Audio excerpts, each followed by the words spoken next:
This will be the second installment. We're working on a value drawing of a long hair cat. This is in charcoal.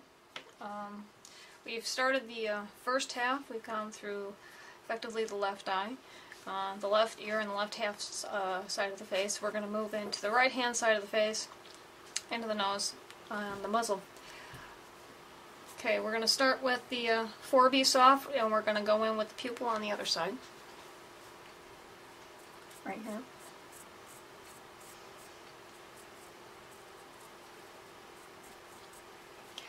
And just like we've done with all the other cats, we're starting with the value. Darkest values first.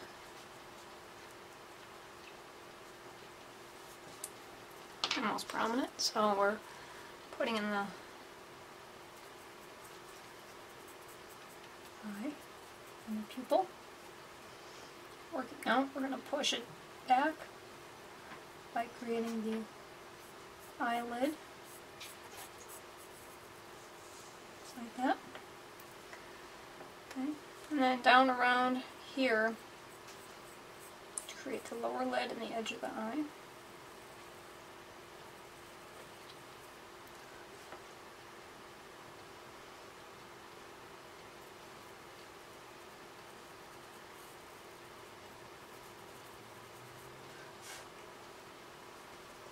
And there's a little bit of an optical illusion here. And the optical illusion comes from because of the 3/4 view of the eye, and the iris itself being a flat plane. There is a shadow here that's cast off by the iris, a highlight around this edge of the eye here. Let me get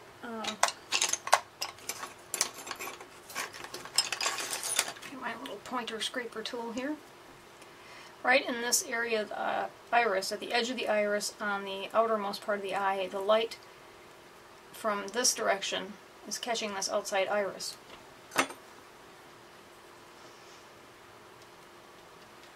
So we need to keep that intact. I do like that feature, and how the light catches an iris is part of the intrinsic value of what can make eyes so captivating and ultimately so very hard to re-render. It does go all the way down through here.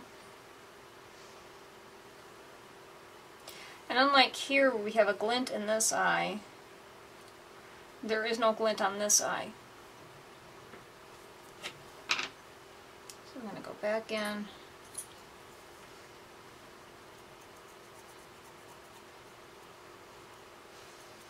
And reinforce those darkest tones. And then we're going to go and carry out some of the depth. So now we're going to take this eyelid and we're going to bring it out into the cheekbone. And we're just dragging that out, following the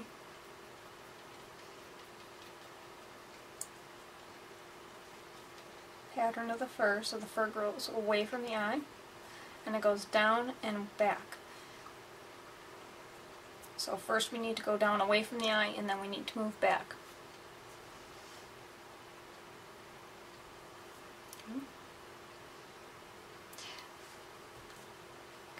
On the top, we have a little bit of a eyelash here, right where the fold of the eye is tucked in here.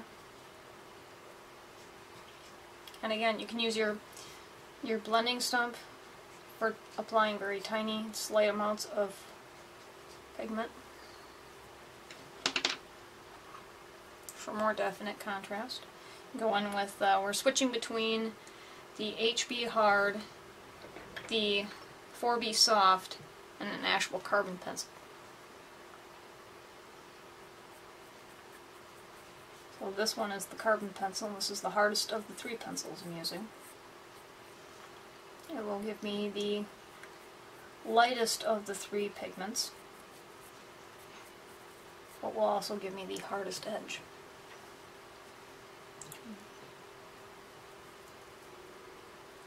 And down here, got a little bit of the tear duct here. And then the line of the fur comes out and away from the center of the face. The growth of the fur comes into the first marking here, and again, away from the center of the face. This right here is not a shadow, but is in fact the beginning of the first of the tabby markings on this side of the face, so we need to keep that clean cut. I have a lamp in my face, it's a little hard to blow. Get the dust out of here.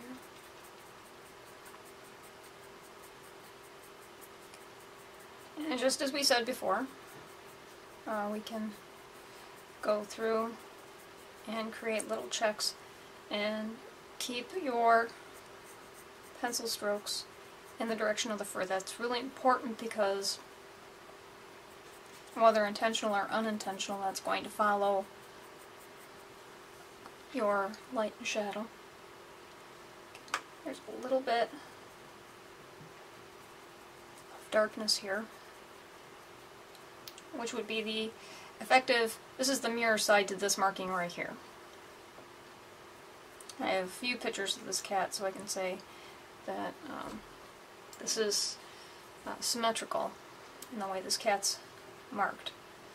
So this is what this marking here is what this marking is going to look like. And the only difference is that this marking does come up over the face a little bit.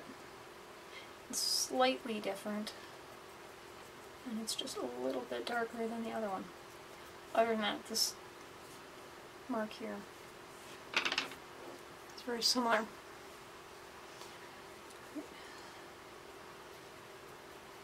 Taking the highlight underneath the eye, and again being aware of where, excuse me,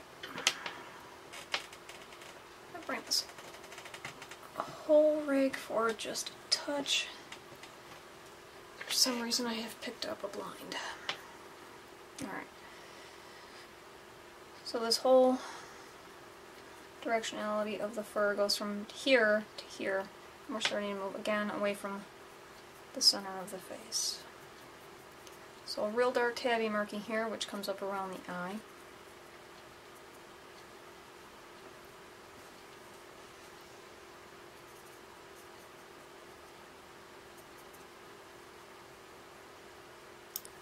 We've got a shadow here.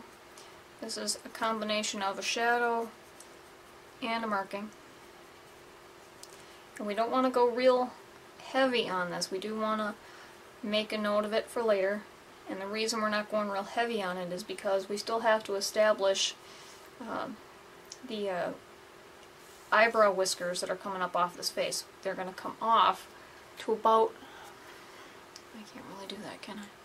To about, oh, let's see, that kind of distance. That looks better.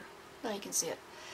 So we're going to go off about here. So on this cat I would say that these actual eyebrow whiskers are probably about 4 to 5 inches long, and down around the eye here somewhere about 2.5 inches long. Keep in mind Maine Coons are really big cats, so it's a rough judgment call, but in comparison this one eyebrow whisker is almost the length of the width of the head.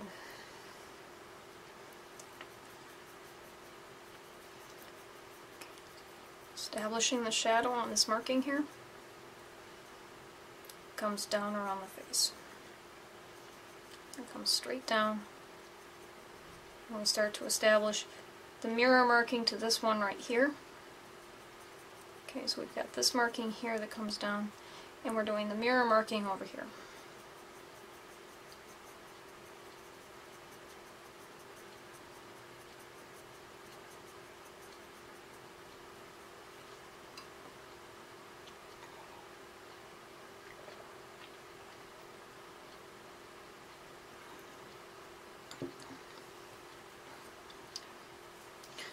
In order to keep this fairly soft, I don't need a lot of contrast, and I can always go back in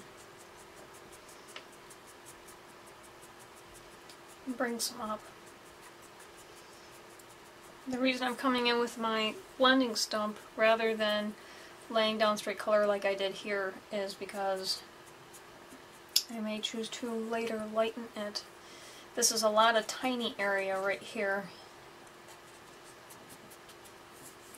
And by not really grinding it in to the fibers of the paper, it makes it more workable later. So more pressure on your paper is not always the way you want to go. More often than not, it's the worst of the way you want to go.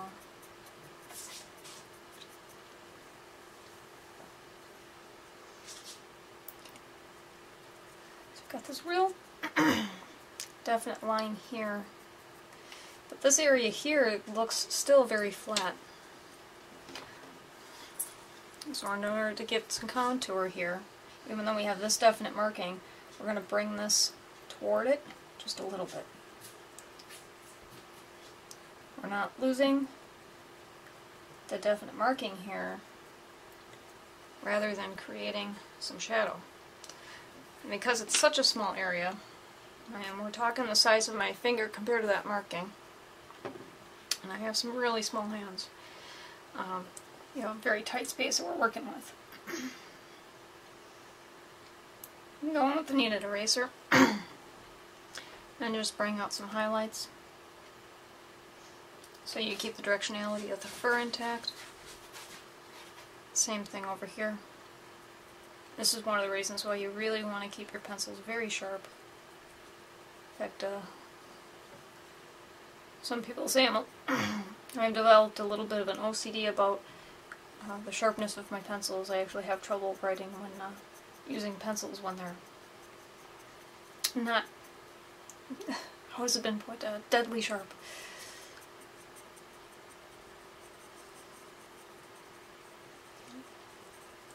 And it comes from working with them a lot and wanting an awful lot of detail. And when you're writing something as simple as a note to somebody, of course you don't need that fine point. But when you get in the habit of it, it does seem to start to bother you when you don't have it. Okay. It's going up above the eye here. Starting to establish some of these tabby patterns here. And notice I'm really not emphasizing this whole long coat, short coat thing yet. We're just really focusing on the integrity of the markings. And I haven't really changed pencils. Over here by the base of the ear, I've got another one.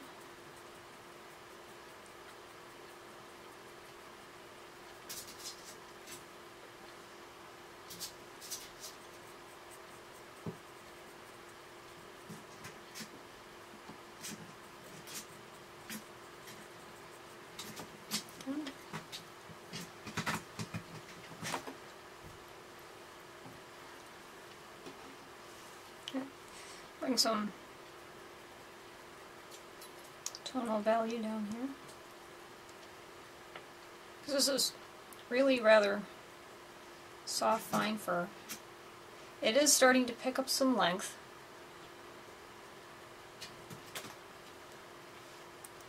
But because of the fact that it's at a 3/4 view, this isn't flat at you like this. This is at a, you know, like this. You have that foreshortening on this side of the face where you start to lose some part of it.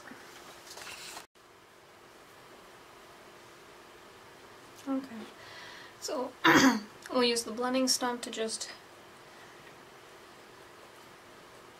pull some of that color and the tone away from the markings, carried into another marking. With little short strokes and using the very tip of it. You don't have to use a lot of pressure. Because it is a really, really tight area. I mean, you could go in with a pencil and do all this.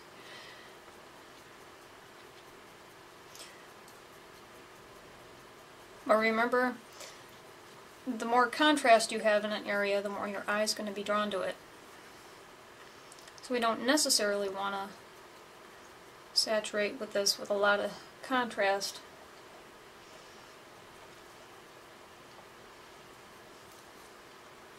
Go with the HB hard, just darken this marking a little bit.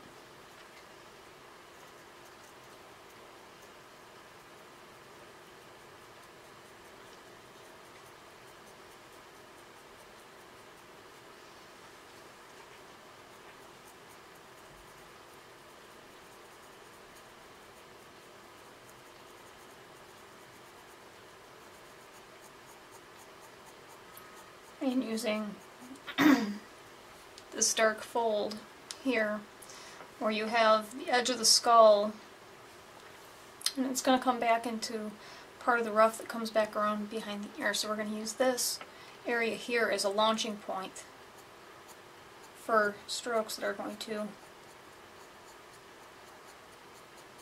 be the continuity for the next area.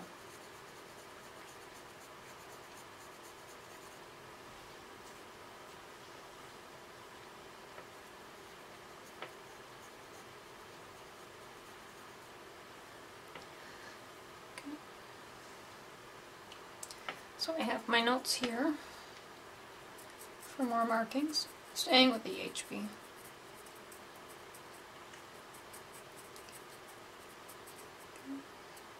Find some more tabby markings here.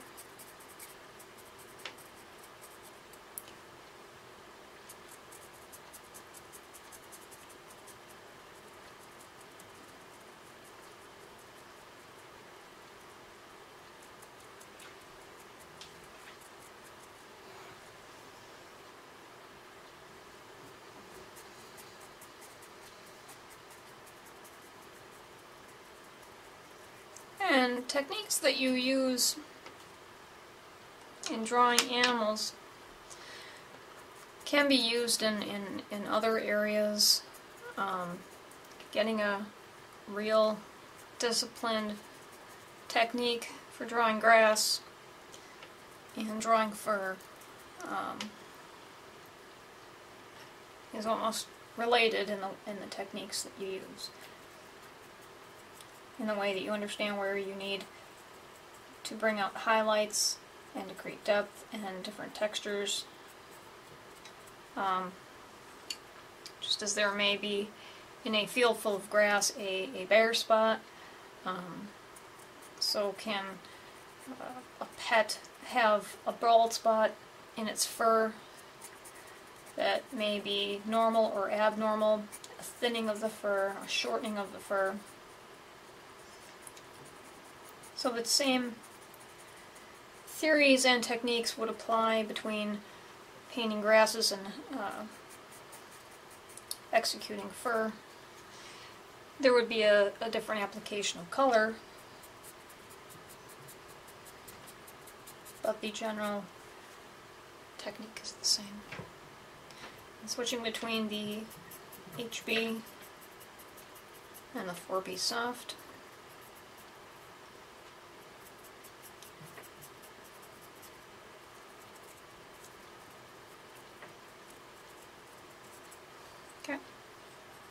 And then going with the blending stump, and we're just going to get just a little application, a little bit of hint of some fur. I don't want it too, not too crisp.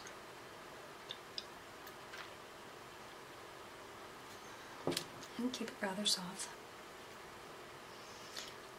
Okay. And in between the ears,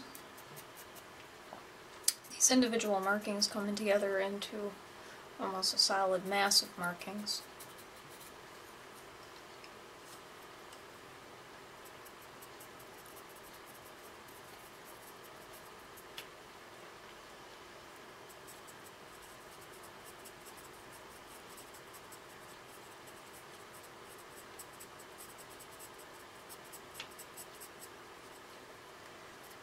Again with the little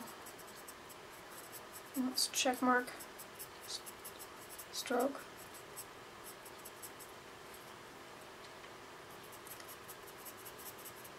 This is with the 4B soft.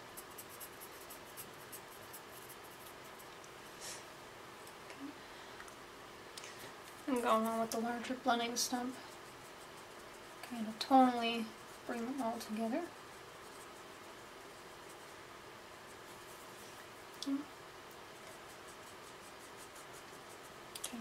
And the other thing that happens here that's really important along with all of these markings that come together is the plane of the head changes. So now the plane of the head is going from this direction and being a flat plane that goes, see if I can use pencils here, going this way to this way.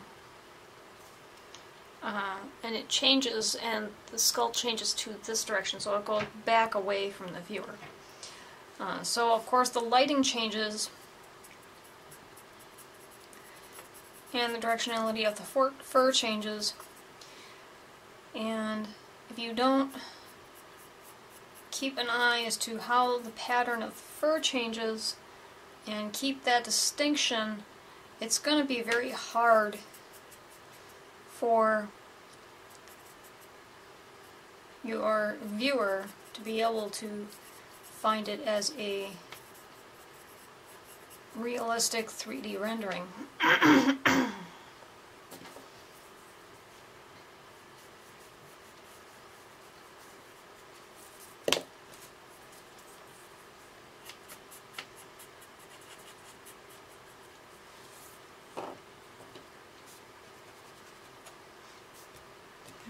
So again, the light's coming from this direction. Okay, we have a shadow behind this ear. It's created by this fold in the ear. So we're going in with the 4B soft to establish the side of the ear here, where there is a black fur lining. We have a gray fur here. Effectively, this fur here is the same tone as it is here. There's two or three things that change. A, the fur is getting longer here. The directionality of it's changing because it has to come away from the ear and back toward the back of the skull, so it makes this motion. And your lighting source changes because you have, you don't have a direct source of lighting. So we'll focus on the center of it and work out from the center.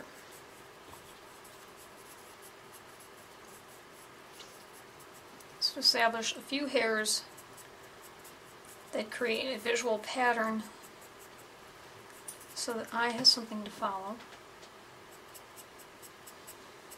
And then work out from there.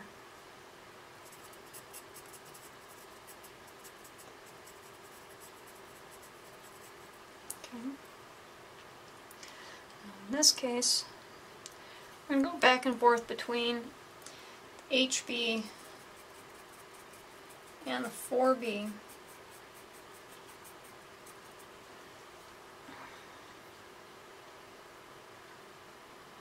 Because we have so many things going on in this little tiny area that we're also going to have to apply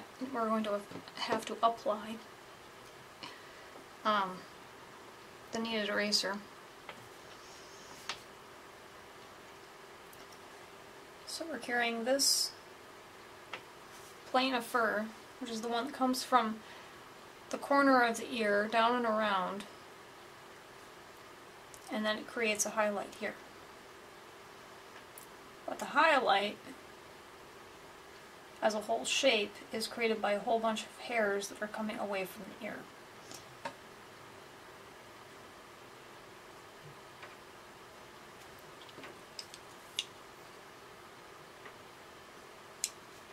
So we're going to go in with the HB. We need to establish the hairs coming this way while keeping the integrity of the highlight the same.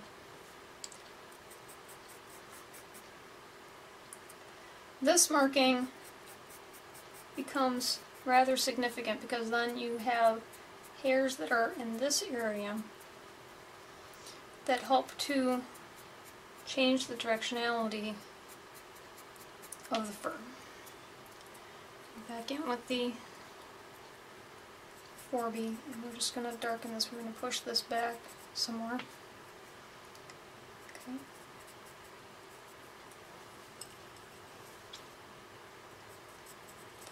And you do this an awful lot as you're going around.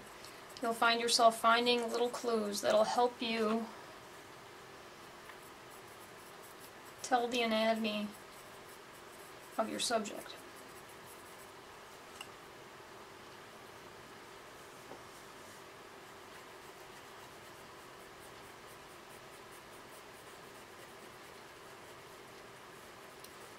Okay, so now we've got the fur swinging up away from this eye, coming in toward the center of the head between the ears.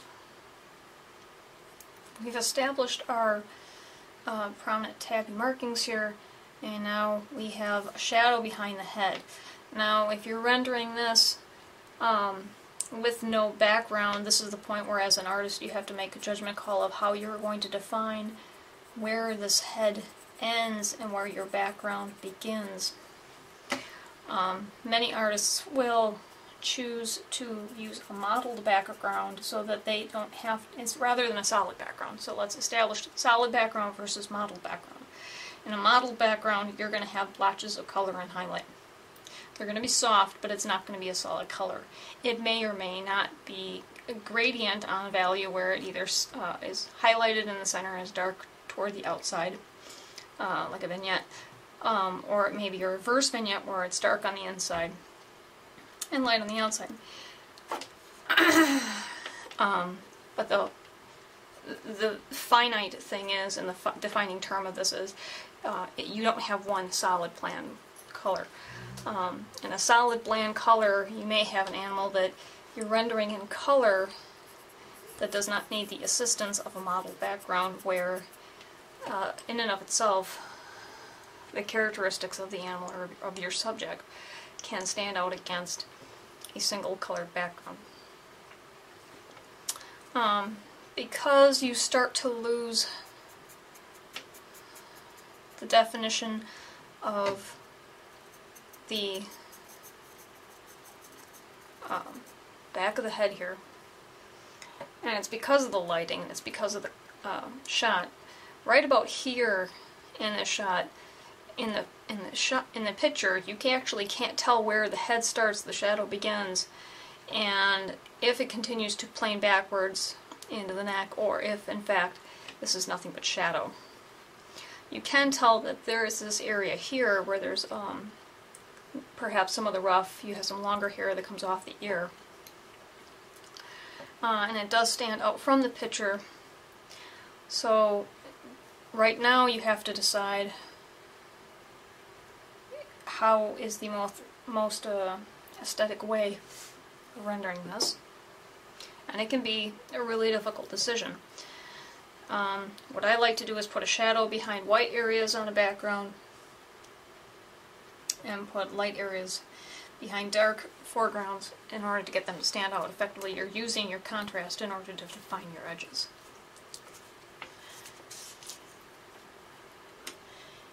So in here we have the black, you have a background that's dark, and we're going to retain that darker background in order to define the edge of this ear.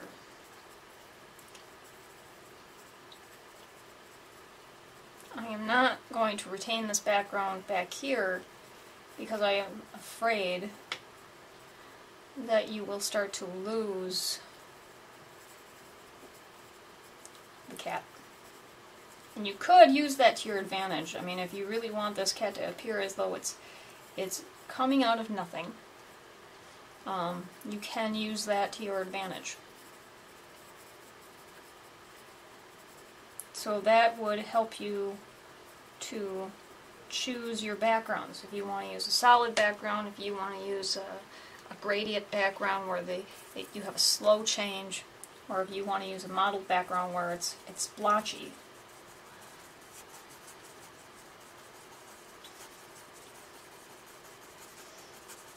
or if in fact you want to choose your background to just have your subject just kind of fade into or out of nothing.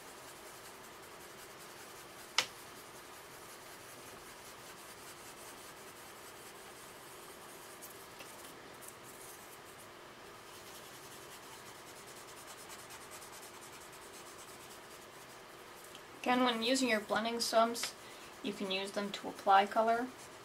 You do not have to use them with a whole lot of pressure. The more pressure you put down with your blending stumps and the more you press into the tooth of the paper, the harder it is to lift that pigment off the paper.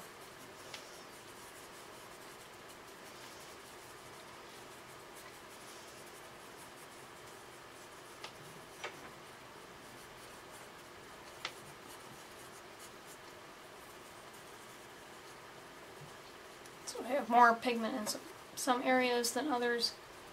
And I'm just going to kind of roll that pigment on in order to establish some different tones. And then go in with the other side, cleaner side, and just soften all that up. Okay.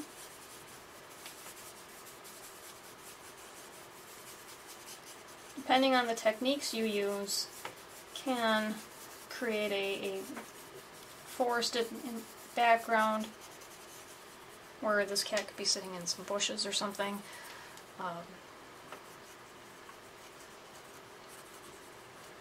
It can be interpreted many different ways, which is one of the reasons in doing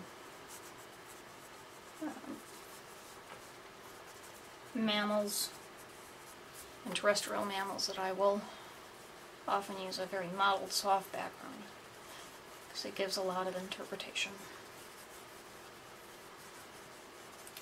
So going back in here, giving some place for the eye to wander.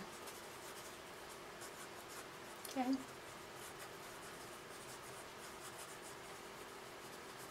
But in fact, we're not losing the definition of this ear here.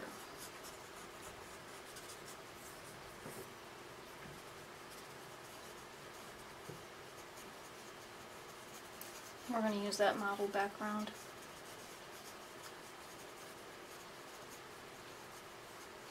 To bring out the qualities that we want to emphasize.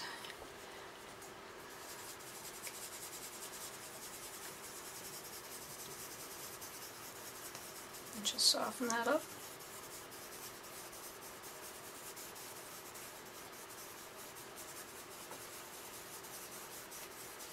Just like that.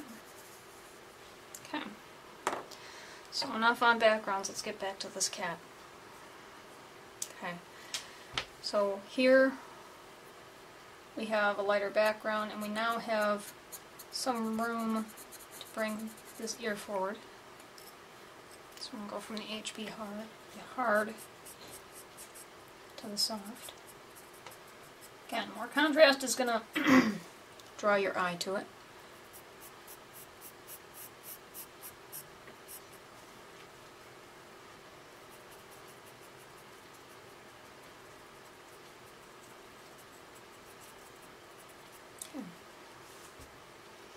So instead of this ear just being sort of in frame, no, it's part of the composition.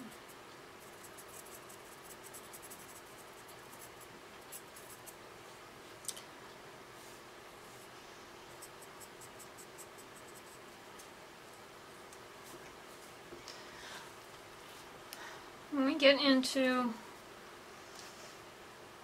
adjust my shot here. When we get into this ear here, we have more of a side shot of this ear, which is why I did back off with this background color a little bit. I'm going to back off just a little bit more because I want this ear to stand out.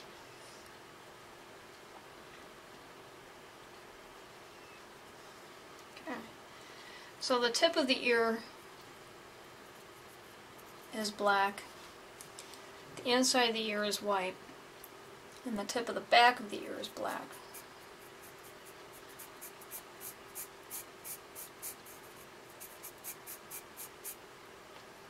So we'll establish the cartilage ridge of the ear. And we have a fading point here. So the ear goes back around on a curve. And of course then the hair also goes around in that direction.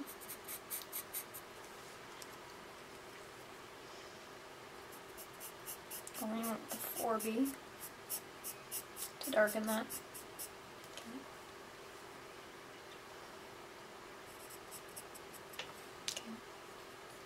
And again, your light source is from here, so you're going to have the highlight here, and it's going to pick up here, which doesn't seem to make sense because this is in fact farther away.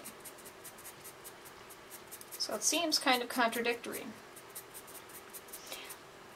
But what happens is because here your fur gets longer. So just like with clouds in the sky, where the clouds are very thick, they block out the light. With fur, it does something similar. So where it's very short and very dense, it does exactly like a cloud does. It blocks out the light, but where it thins out, and there's less mass underneath it, and more fluff, you find that it diffuses the light. So the actual stock anatomy, where there's skin and there's tissue underneath it, probably ends about here, okay? So this area here to here and here to here, this is all fur. So what it's going to do is instead of obstructing the light and eating the light like here, where it's dark.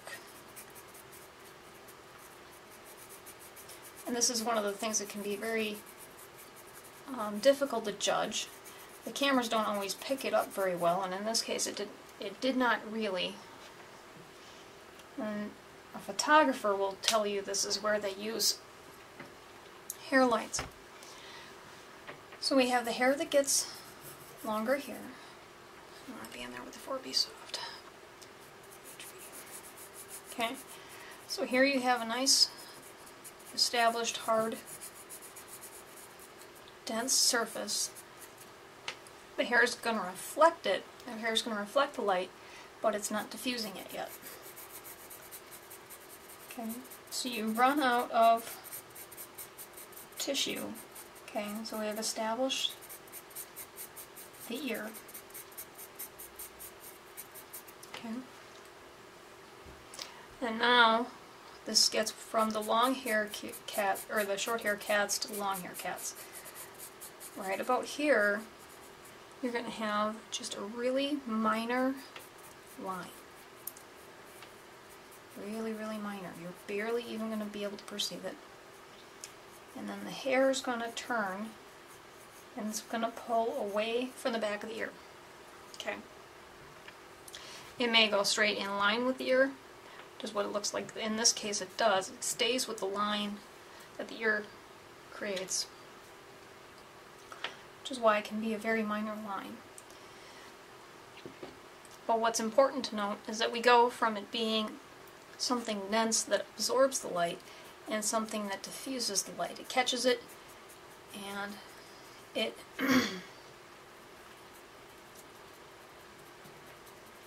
accents it. So,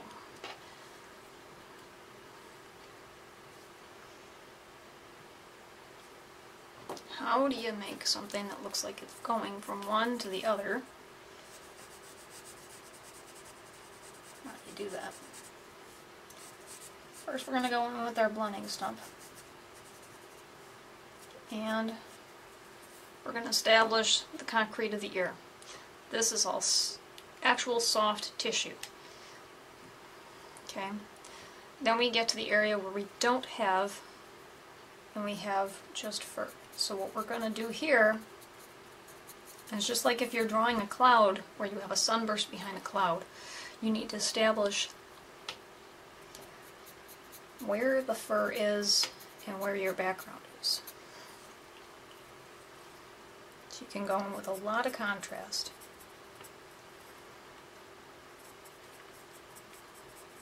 can really decide where you want this fur going and how you want the fur looking like it's behaving. You're almost going to create a hard edge here. Okay.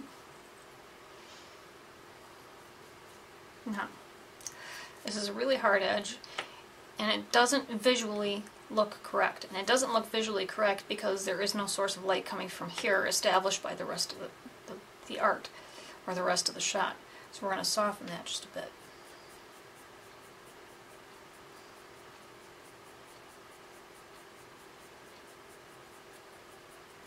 Okay. Now, going in with the HB, we're going to pull the side of the head and the soft tissue that carries the back of the ear up the back of the ear.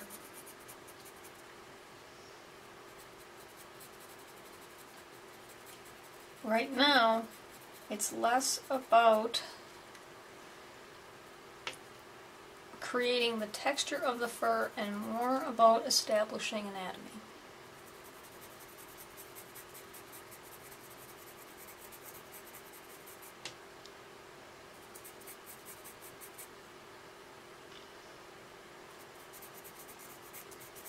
So we need to establish the edge of the ear here, which is very important. Okay. We're going to need to establish this here, which is cartilage and muscle. It's accented by a marking, which makes it a little bit easier. But this then becomes what is the frontal plane of the ear. That for this ear is different from this ear. In this plane, you have both points of cartilage being the frontal plane that faces the viewer. In this ear, it's this point alone that creates the frontal plane. So it's the edge of the skull here and this plane of fur, and it meets up with this soft tissue here.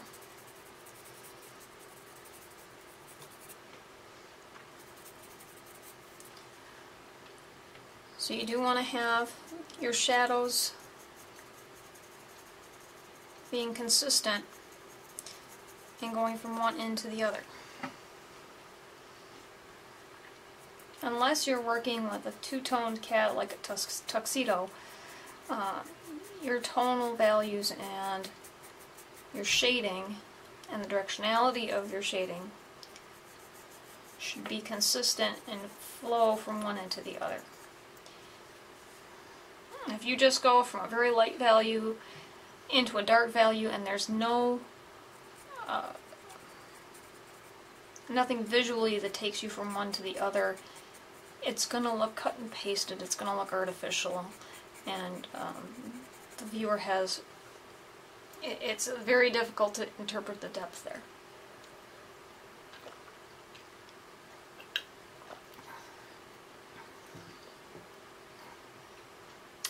Add in the fact that you're working with a very textured surface, and that just adds to it. So to go back in, and we'll add a little bit of texture here. And all I'm doing is I've folded this kneaded eraser into a bladed point, and I'm just using the very edge of it to tap out some color. If I go through and I push in a lot of pressure on my blending stumps or on my pencils, this kneaded eraser is not going to work as an effective tool to pull in some highlights.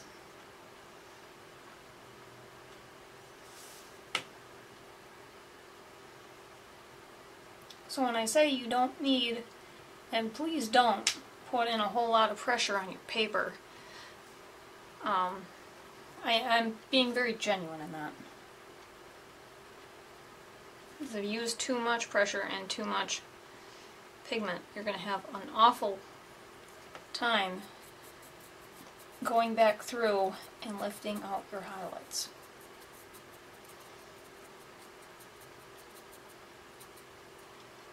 Okay. And then you can go through later and you can break this up into the individual clumps of fur as they appear in the shot.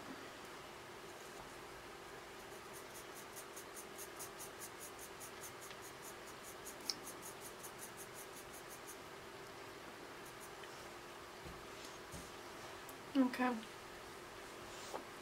So going into the inside of this right ear, you have a bit of a marking, and that marking is this right here.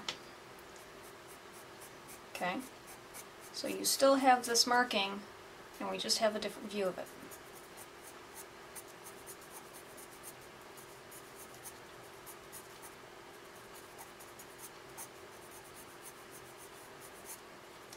So because we have a different view of it, the hair is going to go in a different direction.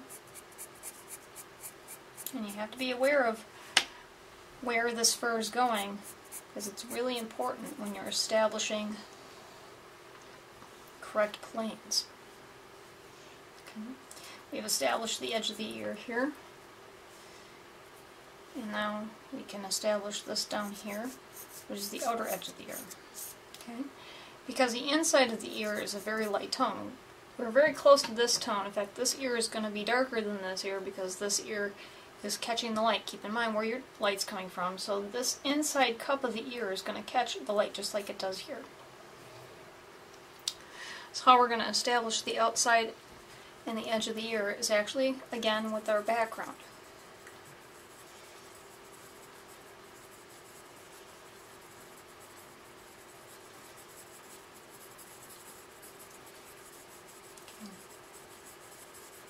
Now again, don't go in all gung-ho because you're just working on the background and you can go as dark as you want.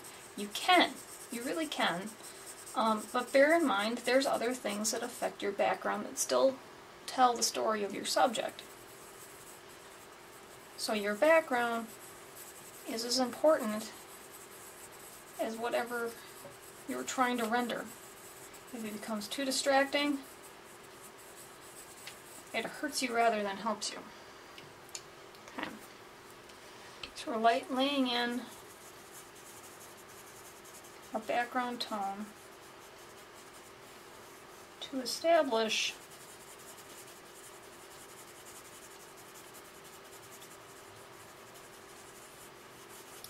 the edge of our subject here.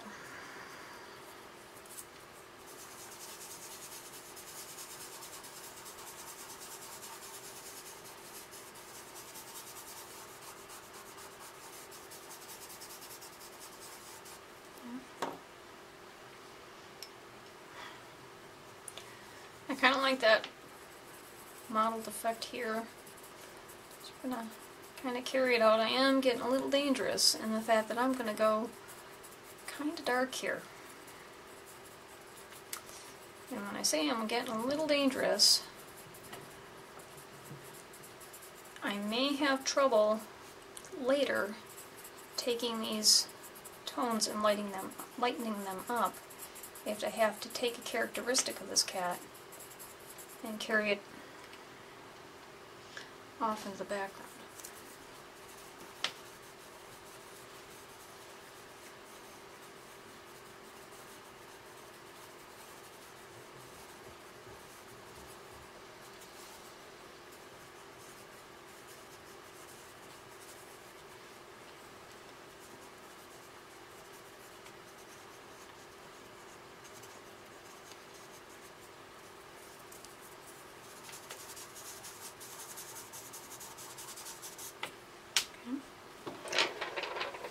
Okay, so we've established that. So we have a rough idea on where the outside of the ear is. Okay? So measuring against your background and against your surrounding area, I'm going to go in and establish the cup of the ear. Right now it's very flat, so how do you turn this ear and continue it so it comes around here?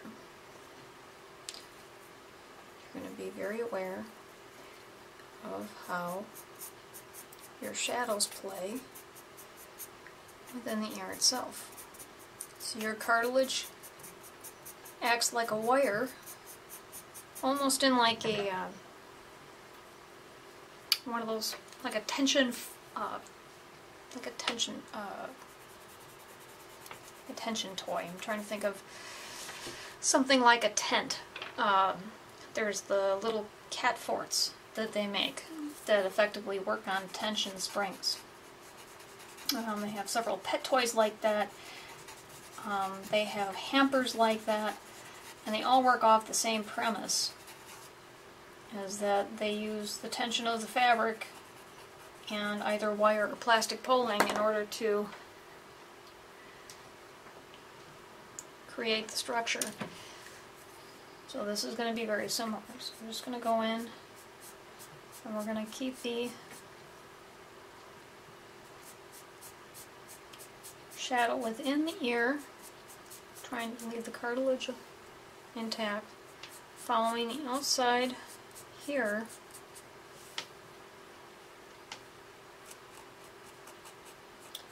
Just like that. And you see how this kind of follows through? So you've got a shadow that goes here, goes back around the ear, and then it's going to come back around and start to catch the light.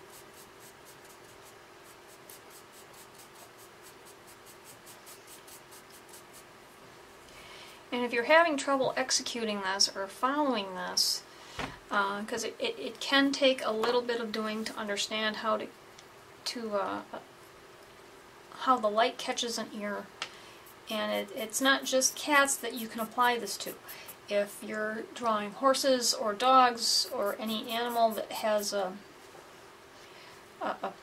erect ear, then what you can do, and what I would recommend, is honestly do a couple of still lifes. And in doing the still lifes, draw cups, and draw cups at a 3/4 angle. So draw a cup laying on its side at the same angle that you would draw the ear. So pointing away from you, pointing toward you, so that you get an idea of how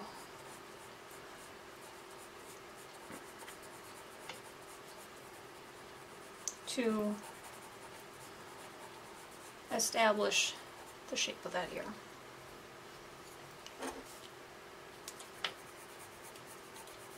In this case, we're taking this line of fur here. We're going to come up around here. We got some light fur going on up here, but we still need to establish a little bit of shadow. And we've got some longer hair here.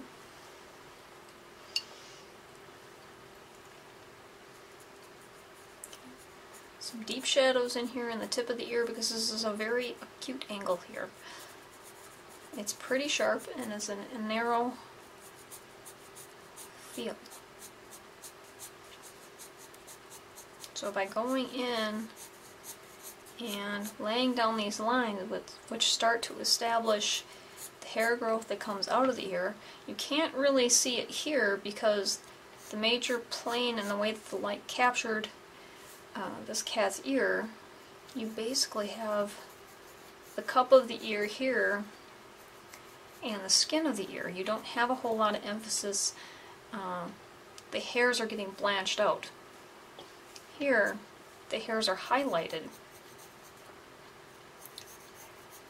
And so, with the longer hair here versus on a shorter cat, they start to help tell the anatomy. Okay. Now we can start to soften this just a little bit. Soften that edge just a little bit. We're softening it to put it back. Okay. Where this ear is, where the edge of this ear is now, is less important. We need to put some distance between this tip here and this back here. This is more to the foreground than this is back here. So we're putting it a little bit darker to push it back. Go back through, pull the front of this ear up a little bit, put it back in the foreground. Okay, A lot of contrast brings your eye to it. Little contrast makes your eye not think it's quite so important. Okay. Going with the kneaded eraser just to lift out some highlights. Okay. So why are we going in with highlights here, where on this ear we know obviously that it's black? And it has to do with the way that the camera caught it. It reestablishes, effectively, a healthy coat. A lot of your fur here would get lost. You're going to lose it in the background. And because it's a Maine Coon, this is probably 10 or 15 hairs that are all very, very fine. Here you've got them all bunched up to a point here that you've got all this room here to establish what it is, where they're going.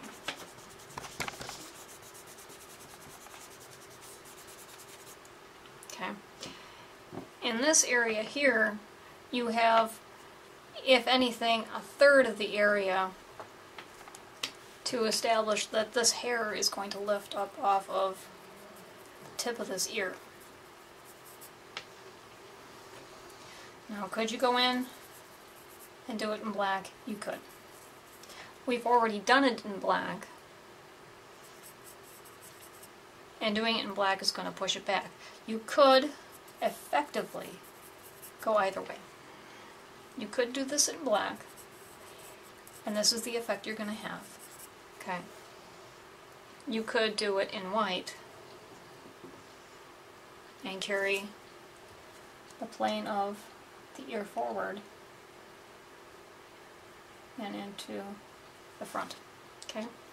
So that you're reinforcing that the plane of this ear is this way, the cup of the ear, the opening of the ear, is this way, rather than it being this way, which is how this ear is.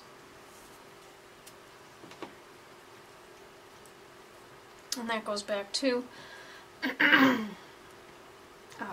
how the lighting is affecting the hair. Okay, so play this risky game, and we're going to carry some of these hairs out past the ear.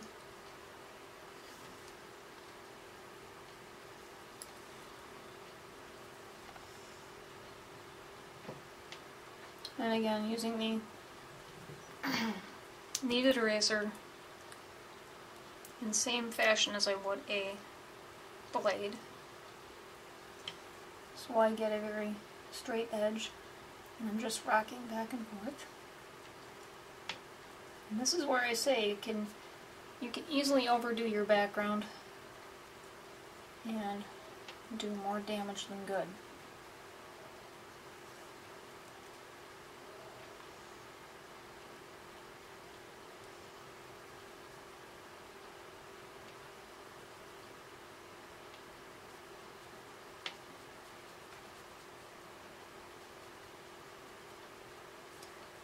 Which is fearfully where we want to go with this. Now, how do you fix this? Well, I have a couple of tools in my arsenal that'll help me help define these hairs. Now, do I want to go too defined with these hairs? No, I don't, because the focus should be here on the face, not back here on these ears. So I can go back through underneath my most highlighted areas and darken in between them.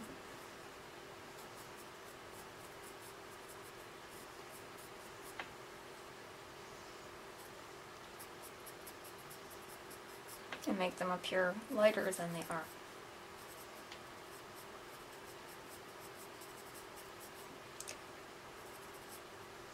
This can be hard and tedious. And if you're in a hurry, it's going to be time consuming. So, doing it this way, not my favorite tasks. Okay.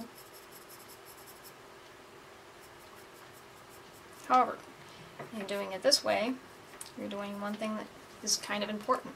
You're not continuing to damage the paper. Okay. So you can go through and you can lift and lay down layers in order to establish the definition of where your hairs are that come out of your ears. And of course, this really doesn't look on camera to be all that dull. And I can tell you that because I'm working in a very tight area, it's already bothering me.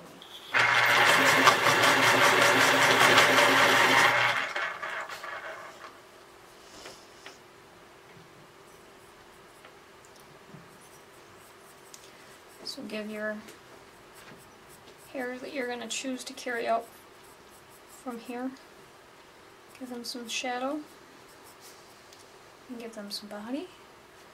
And feel free to carry that shadow into the ear, because it's going to carry the eye away from the edge of the ear. You've established the edge of the ear.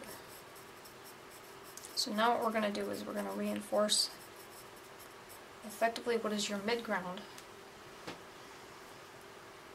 And you're going to establish the fur that's coming out of it.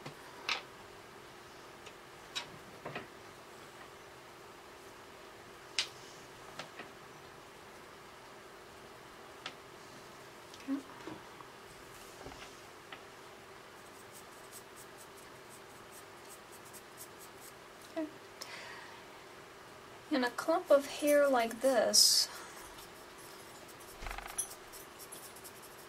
it's good to work from the outside in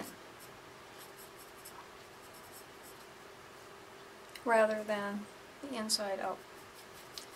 So you have a tendency, inherently, possibly starting a little too dark, and then you wind up going back through and erasing and relaying color and erasing and relaying color. So from my experience, it's been easier to go in and start from the edge and then work out from there.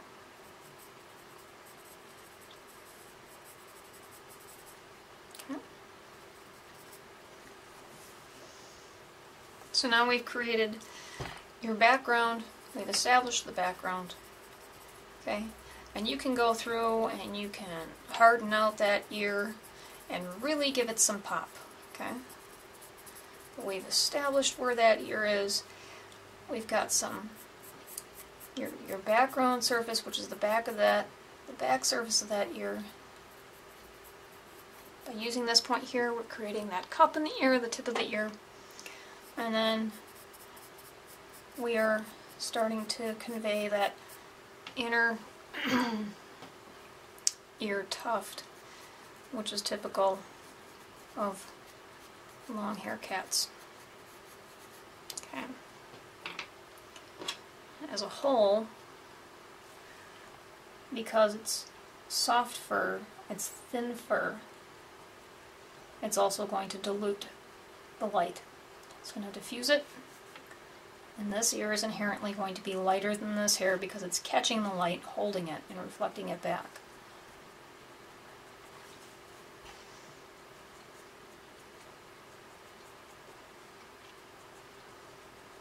Because, again, keep in mind where your light source is coming from. Okay? So now we've established that ear. Okay?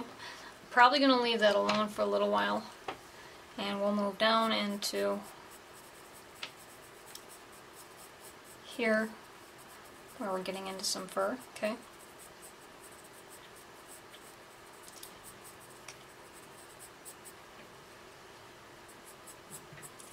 One of my favorite things to do when I'm doing long hair cats, particularly, is to use a lot of shadow and a lot of contrast in my background in order to make tufts of fur have more dimension. So I'll pick a tuft of fur as a shape, and then I'll give it just a little bit of pop by making it darker on either side and then lighter in the middle. Okay. So in this case, if this were a short-haired cat, we would stop. This is the edge of the skull. If this is a short-haired cat, this is where we'd stop with this cat as far as the edge of the face. In a long-haired cat, we now have to establish the longer fur that's around the face, and so we need to keep direct idea and an eye on where it goes from there, because it's not going to end. Okay.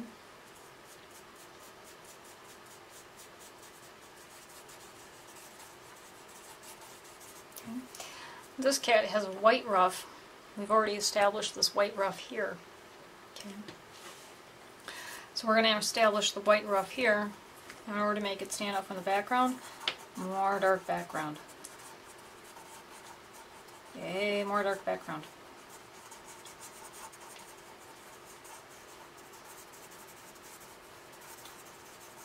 So, and I'm not really coming up with, this is kind of like a squiggly graph or something like that. I'm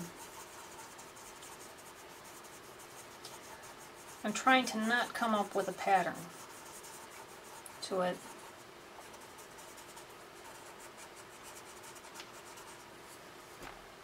But I am trying to create that model background. Okay. And if you get a little dull, you can always sharpen your pencil by using the side of it, like so.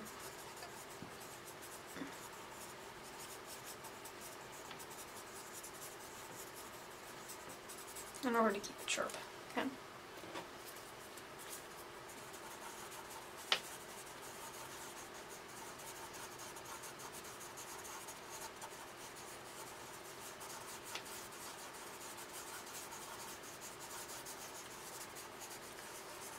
Alright, the more pronounced the contrast between here and here, the harder your edge is going to feel. Okay? So if this is really dark and this is really light, this is going to seem like a really hard edge. So here we've established the anatomical end of the skull. Okay? We've established a couple of markings. Okay? And even over here we can go just a little bit darker. Okay? Alright, now to create this plane here where you're going from, there is really no skull, there's not a whole lot of tissue here. And we're getting into fur again. We're going to do just like we do on the eye. We're going to pull it out with a blender.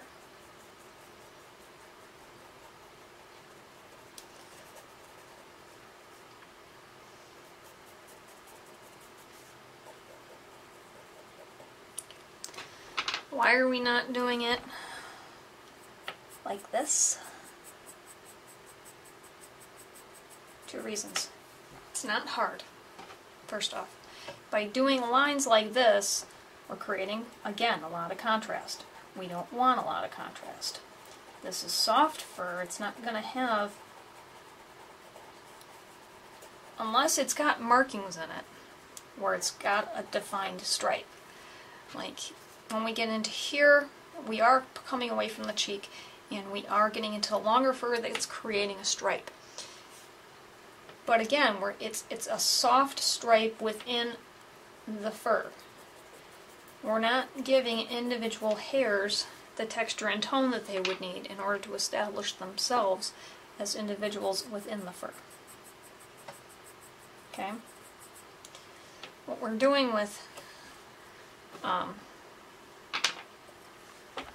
this fur back here is we're establishing a general shape. Okay, so don't get too localized and too pinpointing when it comes to individual hairs. If you do that, you're going to have a coarser look. So if you want a soft, fluffy cat, stay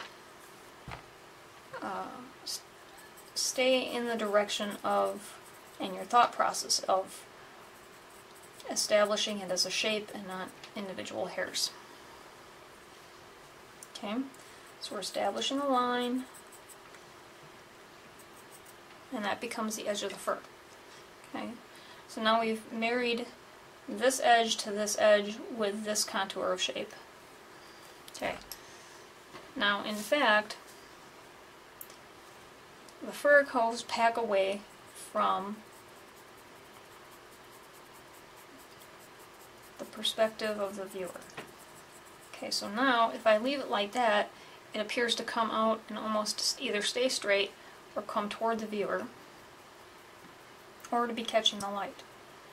If I make the highlight the middle of the fur and not the edge, it's going to push the edge back into the background. Okay.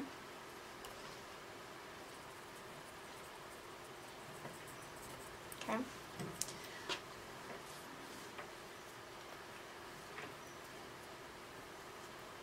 So it rounds it, but it rounds it in a way that takes it back away from the viewer. Okay, just like that. Now, how do you reinforce that? Every once in a while, you're going to get a hint of a line. And don't focus too much on making that individual hairline really stand out. If you do, the more you do it, the more contrast you give it, the coarser it's going to look. Okay? Lots of contrast, coarse fur. Less contrast, soft fur. Longer fur is softer, it's more illuminating. Okay? So when you get to long fur, you need to keep, you can keep your strokes long, keeping your brush or your pencil strokes long, depending on what you're doing, is going to help to establish the length. Okay? Keeping your contrast low is going to soften it. Okay? So back here we have a marking, and we're going from the short fur around the face, and we're starting to get into the ruff of this cat. We're getting into another dangerous spot because now we have to establish an area where we've got whiskers, and because there's such a high contrast value, I have two choices. I can either A, choose to compromise this. Okay, so what we're going to do, I apologize, my memory card filled up. Okay, so we're going to go through and we're going to establish the edge of the fur here on the ruff. So let me adjust my picture. Now artistically, if we're only doing a bust and we're not doing the whole cat, establishing how we want the ruff to behave sets the standard for how we want the lines of the pictures totally to go. I mean, yes, you have established the eyes, you've established the ears and the skull and the nose, blah blah blah blah. But as an overall piece, if you're only doing a bust,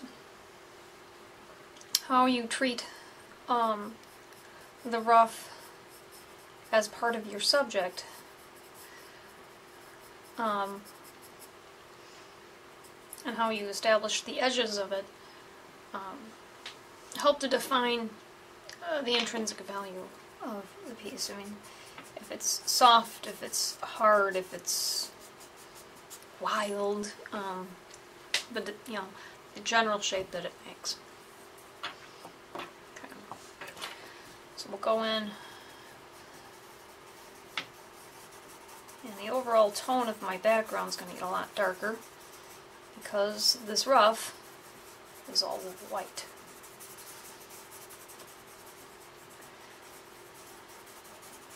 I don't know if you've noticed, but yeah, I am tracking quite a bit of charcoal back onto my hand, And so of course it's tracking all over my paper, so if I'm not done with a piece, as is the case with here, I'm not totally done with it, and I'm not fixating what I'm using for a pigment, then you have two choices. You can either A, not really finish your backdrop, B, you can put down a fixative, which may or may not hurt you in the long run, because if you lay down a fixative, it's going to seep it into the tooth of paper, and of course then you won't be able to lift it out. Or, hey, look, you have a piece of paper. Most artists have other pieces of paper in their studio, and that's why you have them, is to keep it from tracking with the heel of your hand or with your fingers.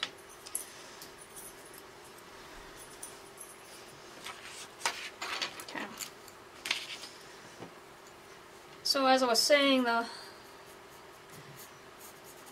ruff is a rather fluffy, long piece of fur, and this fur is generally very fine, it's very thin, it's going to diffuse the light, and so when dealing with a ruff or a long-haired cat, once you're getting into that really long area, treat it as an overall shape to keep the texture of the fur soft. Okay. So since we haven't really finished the face, we're going to go in.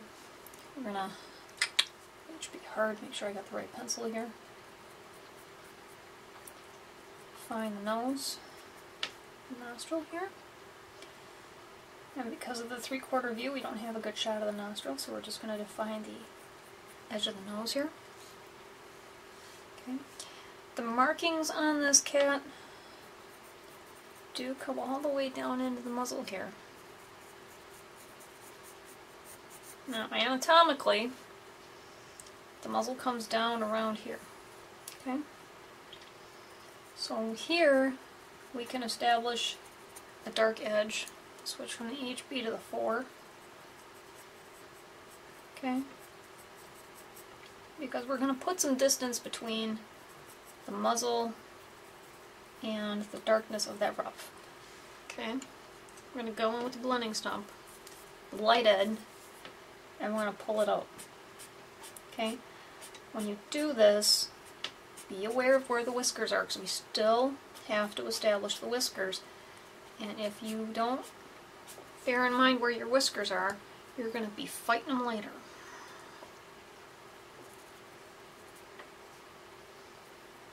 Okay? So we've got this marking that goes back up here. So we've established the side of the muzzle.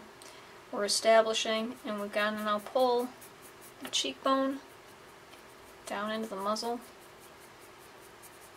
And we're doing that vicariously with a marking.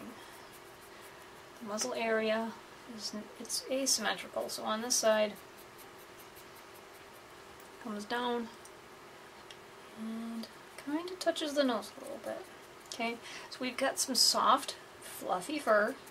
It's not very long, and here it's on some soft tissue. So we're going to have a lot of contrast. So when I say in the very first cat videos that it's really important to know your anatomy, the reason is because it will help you to establish how to treat it shading wise. If you're dealing with a hard area that's got little soft tissue and it's basically bone or cartilage, you don't have to have a lot of contrast. There's no need for an excess amount of contrast. Once you get into an area where you have some soft tissue and the muscles and the tissue can move underneath that fur, it's going to change the directionality of the fur, which is going to change how the light hits it. This is all very important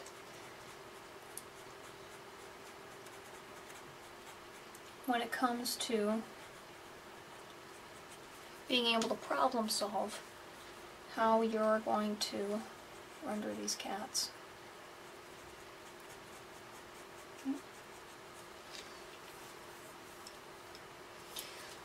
So the tissue on the nose, okay, it's textured. So don't get me wrong, you are dealing with a textured surface. Anybody who's got a cat will tell you that, you know, their nose is hard and it's kind of porous. But 9 times out of 10, it's also a little bit wet. Okay.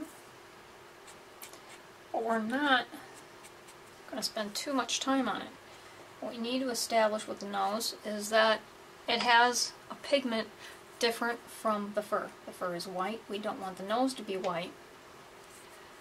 We want to give the cat some blush, just like you would a person. The redder this nose is, the more flush the cat will be. And it is possible to go too dark.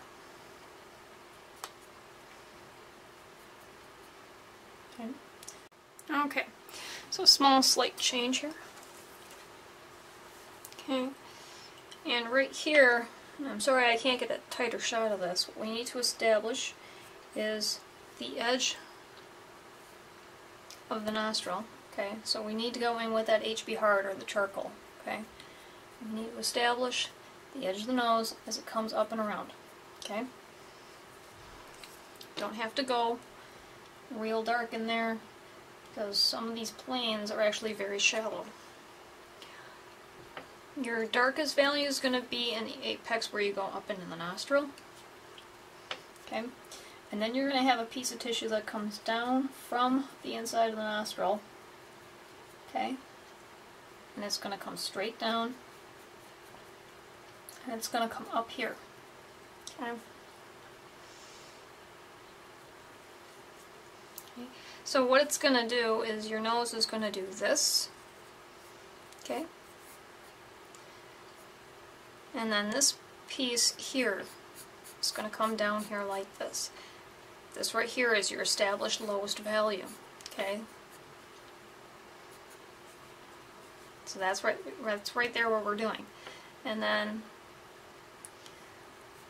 this here kind of fades out into a plane. Okay, so it's going to be back down around here, and then it's going to come out. Okay. This line here establishes the edge where the edge of the non-furred part of the nose comes into the actual forward cheek color. Okay, so this is going to be fur here, and this is a nostril. Okay.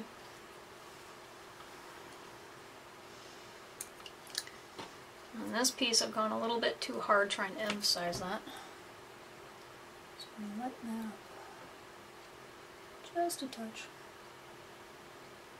Okay, here we go.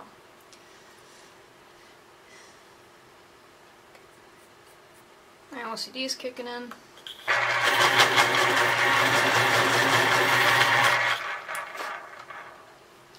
Yes, it's really truly possible that you can be OCD about your pencils. And my boss likes to laugh at me because I actually cannot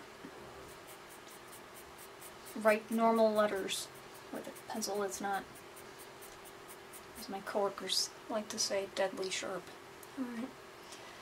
We have a little bit of a marking that comes down here and kind of carries just a little bit, okay?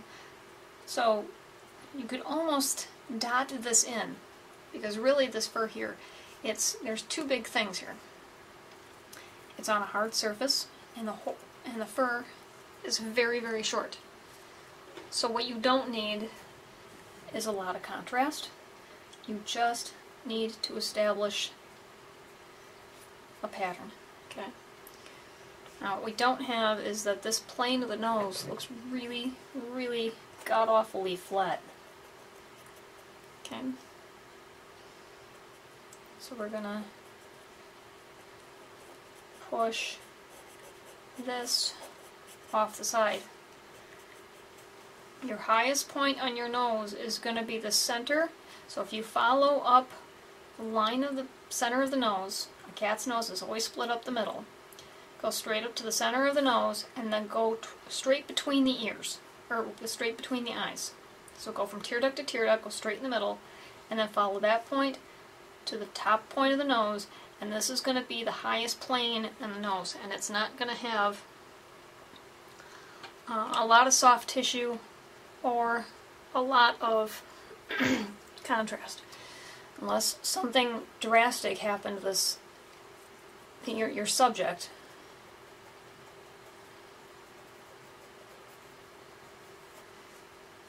This is going to be a rounded surface from here. So you can take and just round that nose down. Okay.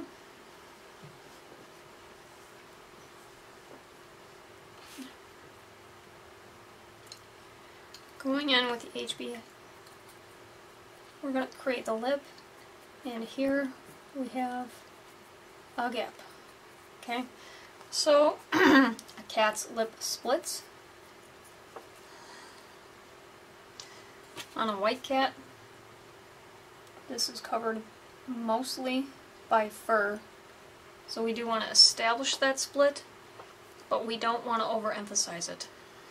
Okay, we're going to put the jaw behind the lips.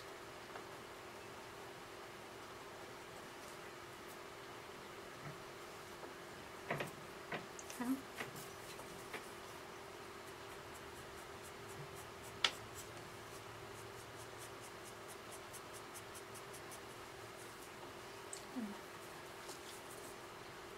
In order to put this cheek and set it away from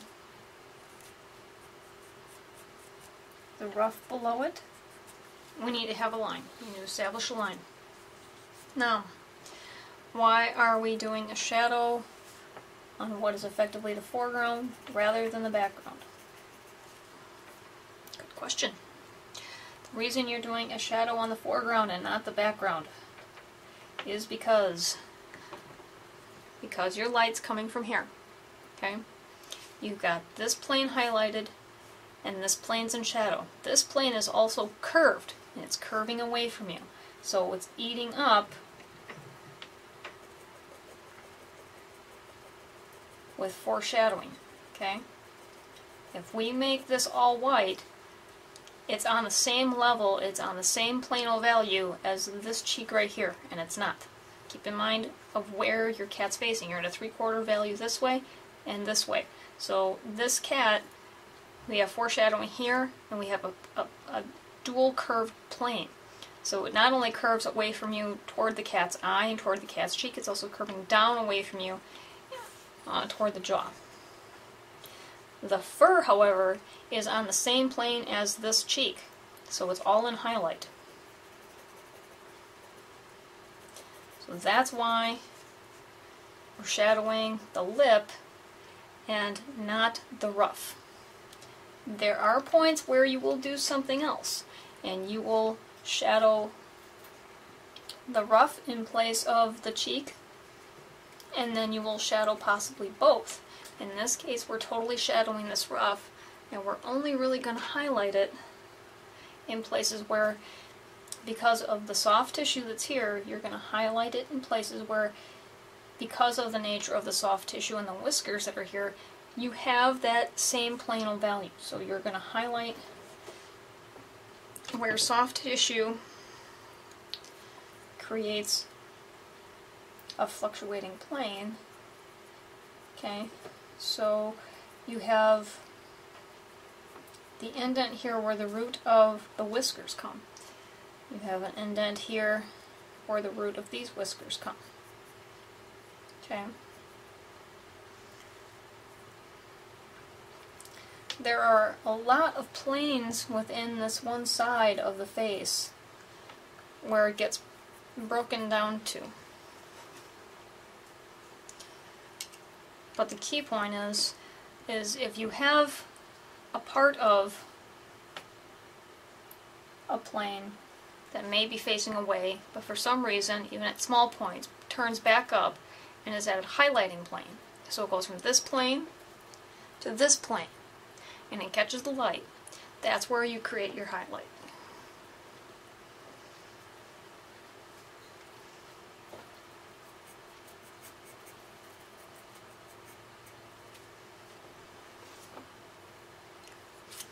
Alright, so we're going to go back over here.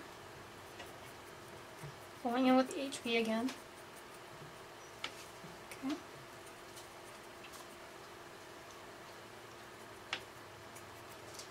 Okay.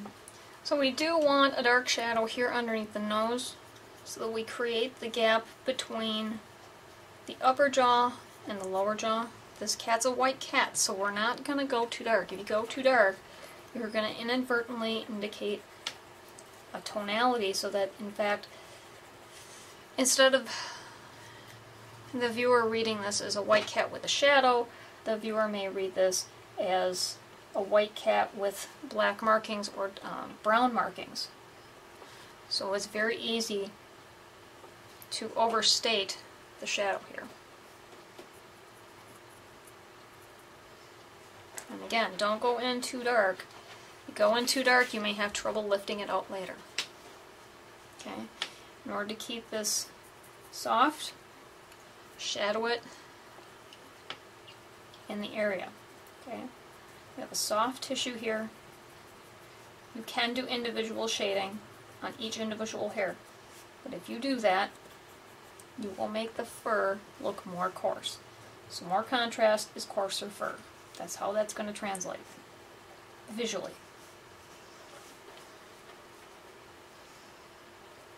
Via experience, an owner can look at that and say, no, it's not. It's just got a lot of contrast.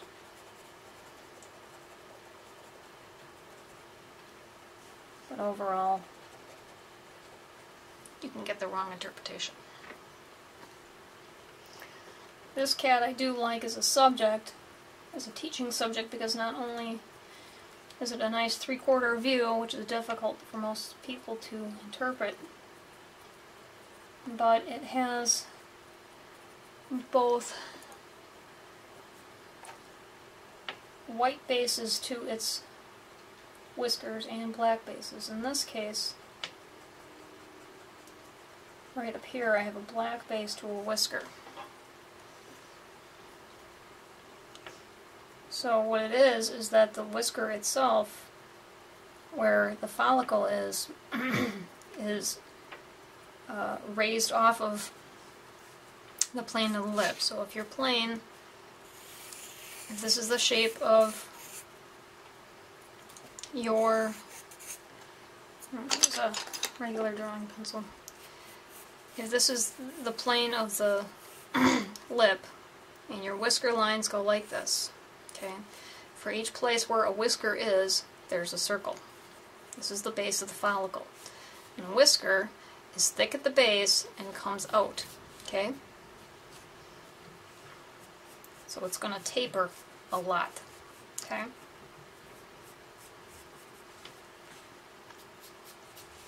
The area around that whisker is shaped like this to help support it. And there's all kinds of nerve endings here. Okay? So effectively, what you're drawing here is a very minor version of this right here. Okay? So every time you're drawing a base to a whisker, this is why you wind up with these lines and ridges and shadows, because you'll have one whisker, and then another whisker, and then another whisker, and what it does is it creates a shadow underneath it and a highlight above it. Okay? So while this plane goes like this, it in fact goes like this, and then down underneath here, because these hair follicles that are the bases for the whiskers are so very large.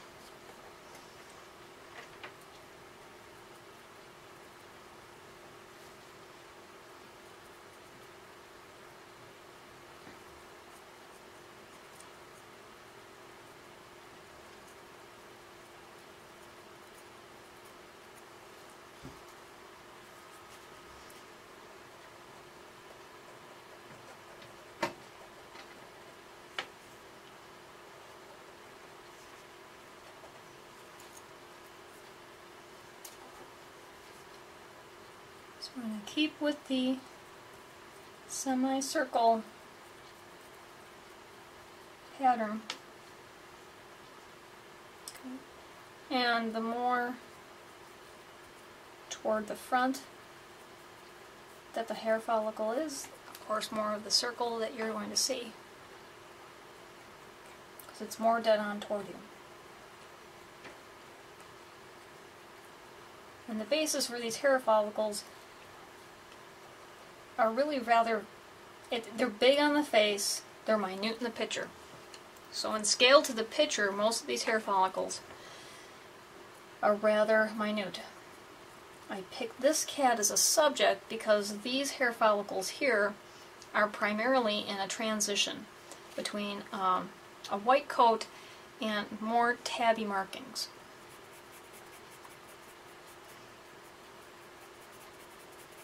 Okay, so because they're in a transition, the base of the hair follicle that surrounds effectively this area where it comes into plane of the face, this fur here is dark. The whisker itself, this one's white, this one's dark, and 2 or 3 more of these are dark, but the ones here are white. The ones on this side of the face, because they're coming from a white base follicle, are also white.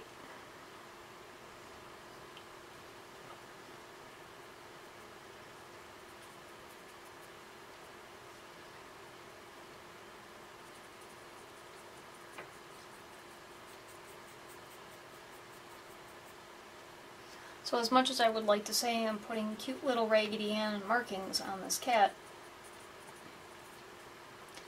the little Raggedy Ann markings that this cat's got are actually from the way that the hair follicles for the whiskers have established themselves.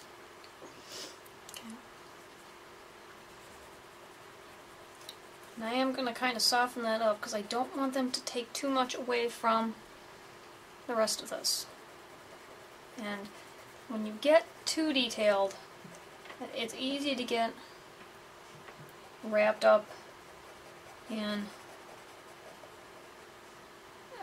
isolating a certain pattern on a cat or a subject, be it a lion or a cheetah.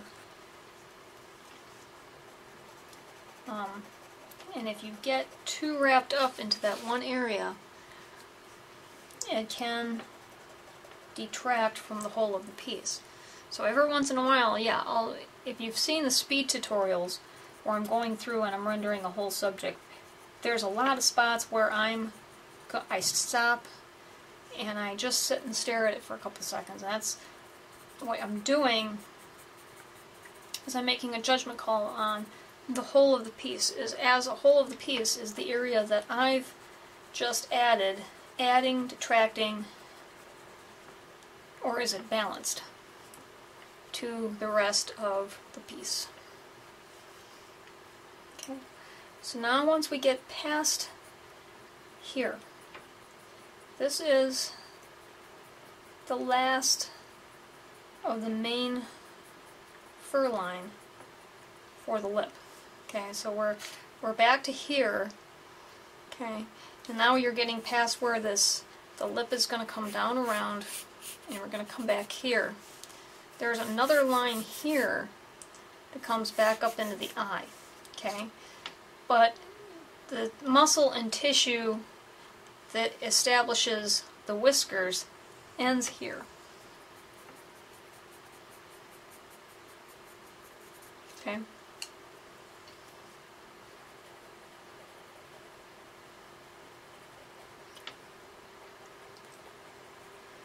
So I'm going to get a little shadow to some of these other lines. Okay. Again, not going too detailed because I want the whiskers to be established as part of the characteristics of this cat. Anatomically, it's an important feature of this cat, but it is not the be-all and end-all of this cat.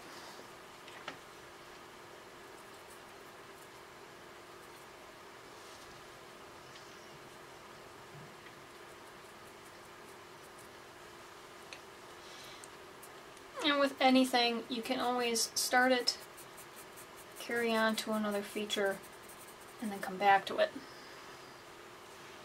In this case, we have to go through and we have to go back and establish some of these tabby markings. So we're going back into some short, high contrast fur, because again, this is where we have ticked fur. Okay, so if again going back to this whisker, what you have is a light follicle at the base, and then it becomes dark. This would be really good to do with that 4B. So then it becomes dark to the point where it's like this. Okay, the hair follicle at the base of the hair follicle is white. At the tip of the hair follicle, it's black. When you lay a whole bunch of those down, you wind up with different appearances. Some of it can be ticked, like in this area, where I've got very light fur mixed in with some of that ticked, where it's tipped, and it kind of comes together in some amount of markings. Okay. And then we can go down here, switch to VHP. Actually, you know what? I'm just going to do this because I don't want to spend too much time on this. I'm going to soften that up, pull that down in here. Okay.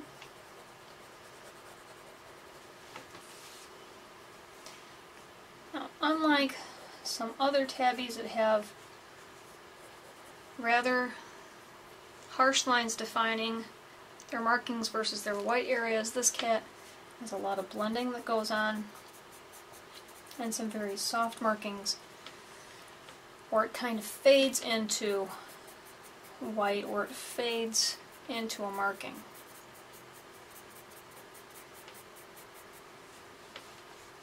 Which can both help an artist and drive an artist absolutely bonkers. Because an artist visually may be looking for a hard line and is unable to find it.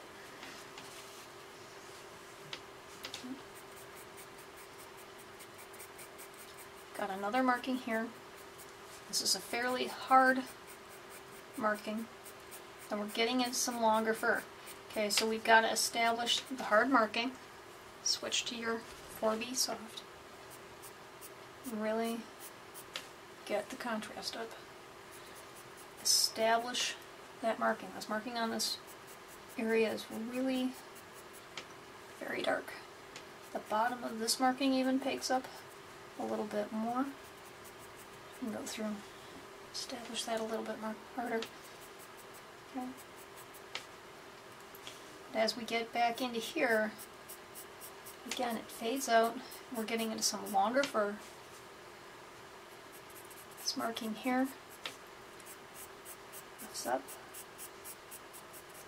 Okay. We're getting into some longer fur.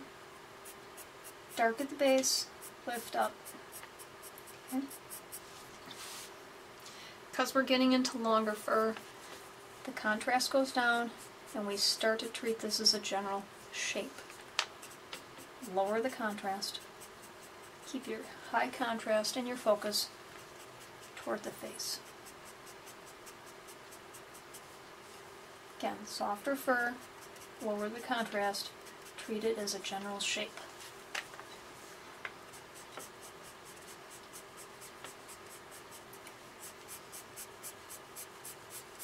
Keep your blending strokes with the directionality of the fur to continue to give the impression of where the fur is going. Okay.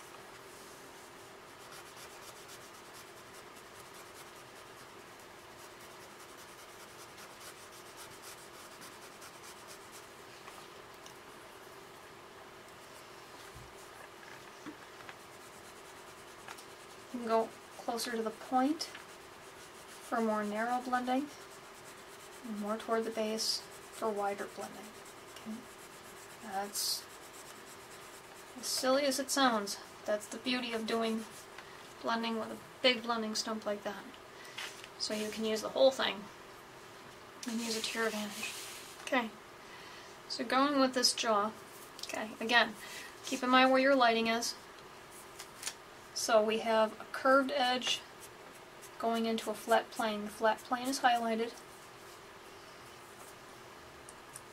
and the curved plane's not.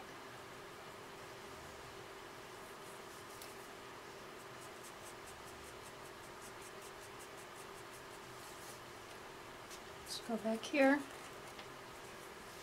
Okay. And this is going to come up here. So, switch.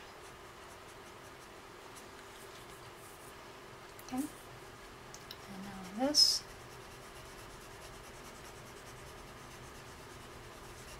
Now starts to establish that ruff. Your planes in this ruff are going to change in accordance with how the fur's laying. Yep.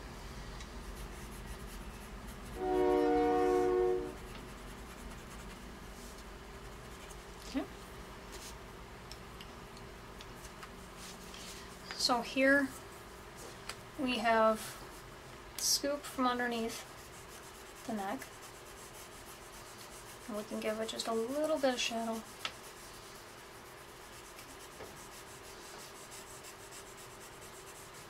Not a lot. Okay.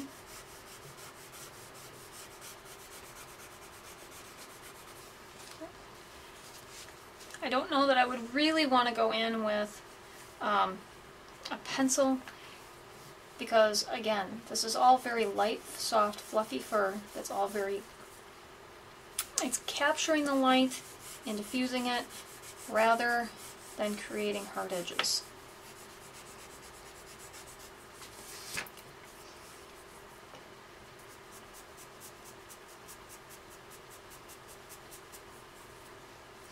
Over here, this cat does have some markings that come in from the side. So again, this is a tabby and a white, silver tabby and white. So this ruff over here has got some of these tabby markings on it. So we need to establish the difference between the tabby markings and the white of the ruff.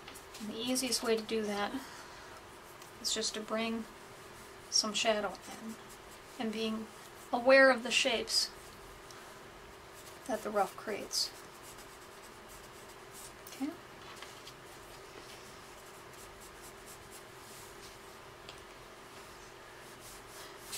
In the actual shot, because the cat's laying down,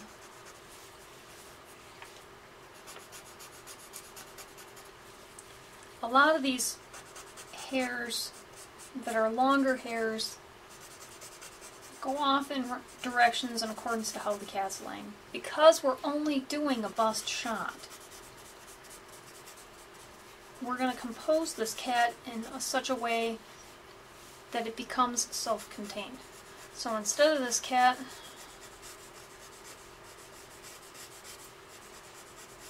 whereas here it goes really up, and it does kind of have some character, that this goes up. Okay, now I need to bring this back down and finish it. So now where here it kind of fluffs out and then we're going into some feet, I really want to taper this much faster. Okay. And again, I'm using the blending stump rather than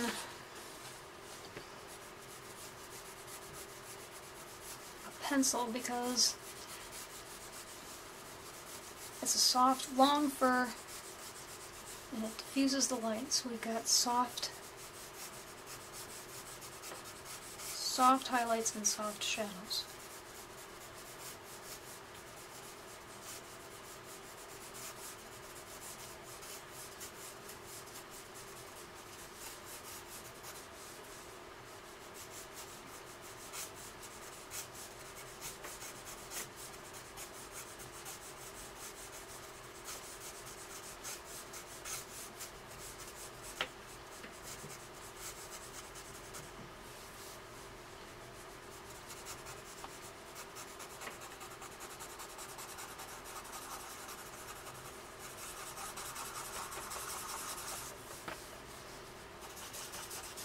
Okay.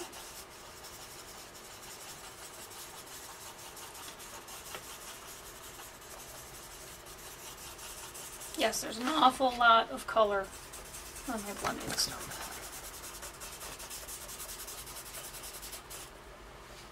Okay. So I'm going to go through and I want to accent this.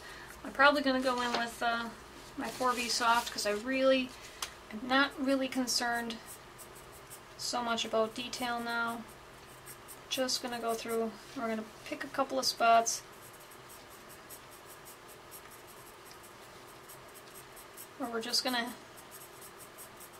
bring out some color and some shadows.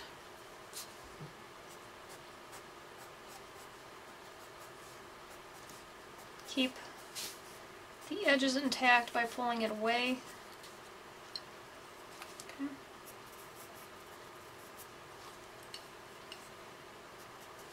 Just like that.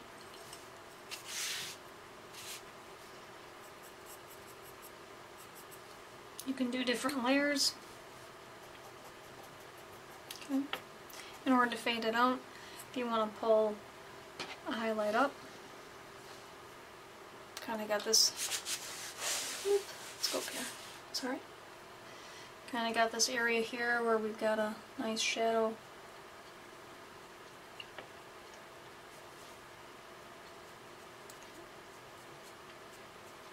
Just like that, okay?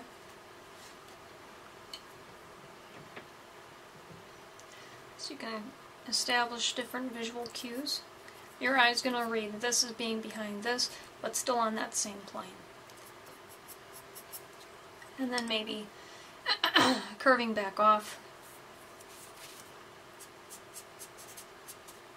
Because instead of it being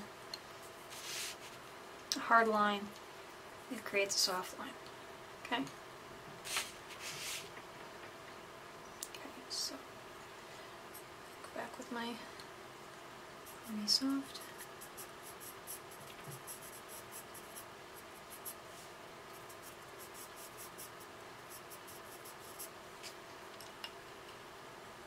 Okay. Create the line, create your angle, and then pull it down, pull it away, and keep the integrity of the shadow you've created. Okay? Now, what I'm doing is that effectively, without really intending on it, I've done two things. We've self-contained the portrait.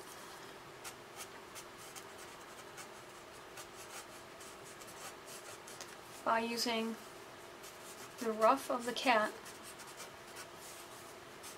as an outline. And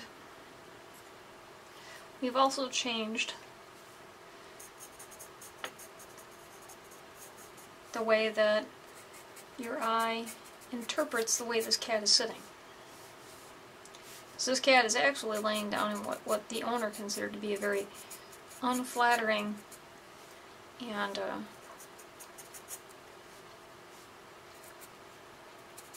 casual pose. By doing this, we're adding layers to the ruff, adding a lot of dimension to the ruff. A little shadow under here for this chin. Okay. Okay. And because we've cut it off here, and your eye is going to, anatomically, your eye interprets this as the end of the shot. Your eye can also interpret this as a shoulder. And so whereas this would have come off as very unflattering, because you don't have the cues of the rest of the anatomy of the cat.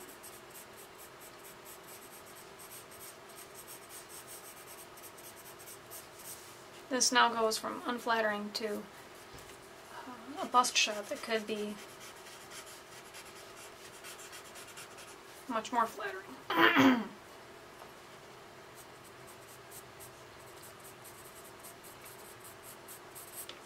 Okay.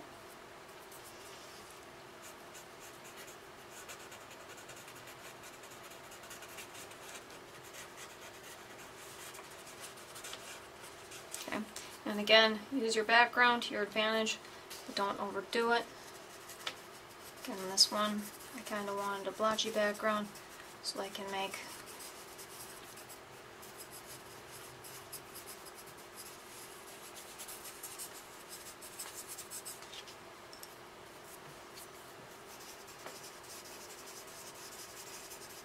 different parts stand out.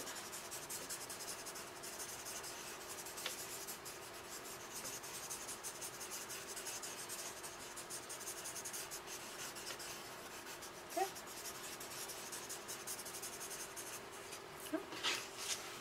Alright, now the only thing we haven't done, let me see if I can't back out of this a little bit. Got one more thing on this cat to do. Whoop, wrong way. And that is, here we go, we need to establish whiskers. Okay. Now, because this is so dark here, instead of doing a traditional thing, whereas I'd like would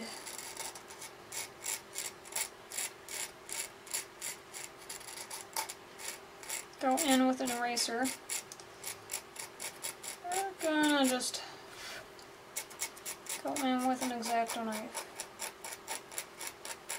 We're gonna scrape a little bit, and we're gonna rough that surface up a little bit. Now we're gonna go in with the kneaded eraser and highlight that a little bit.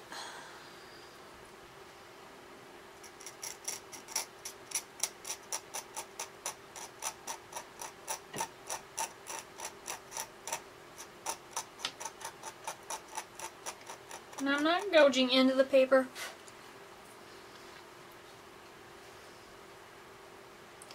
And there's one that comes off from this area. And it comes out.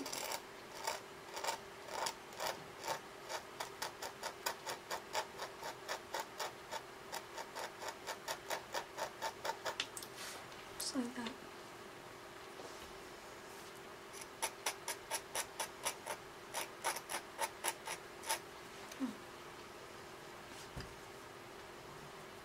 Okay. Now, let's get some distance on these eyelashes and thin them down just a little bit. There we go. Corner of the nose, one marking out, one marking up. Go straight out.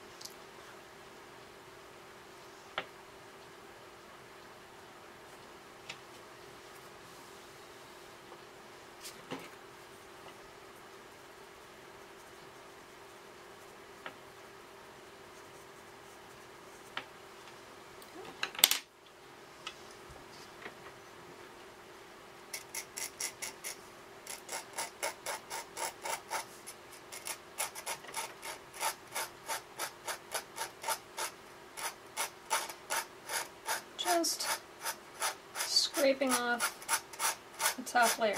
I'm not cutting into the paper.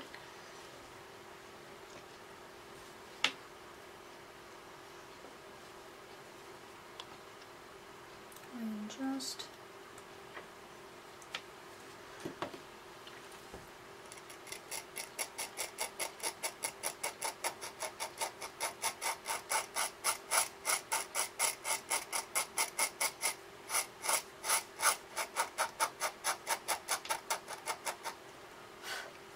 going in and getting that highlight.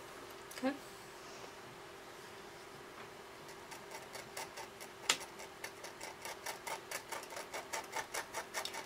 this is why I say you're going to have to choose when you do this area.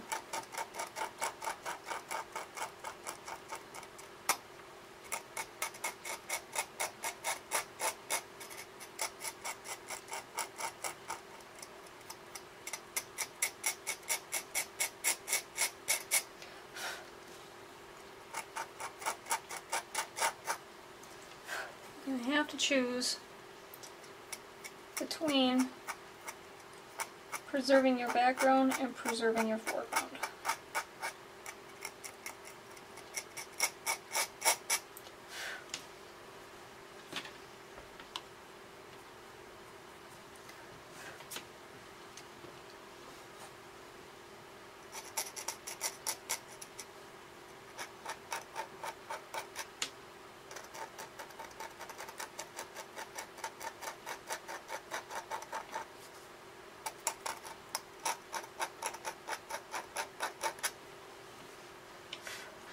A couple people have asked what kind of paper I'm working on. In order to keep all of these tutorials together, I'm literally working out of probably a $5 sketchbook.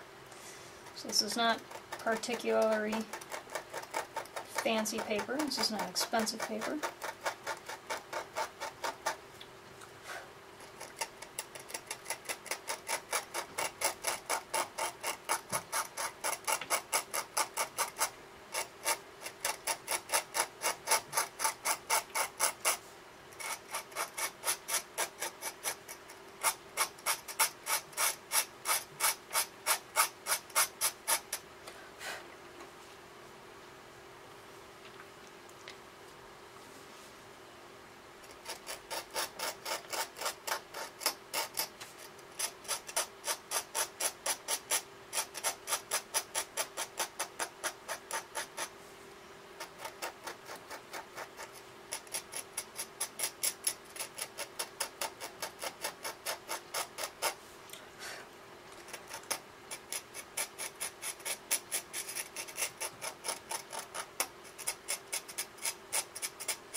On this one, on this face, as I said, it's got a couple of white markings and a couple of dark markings.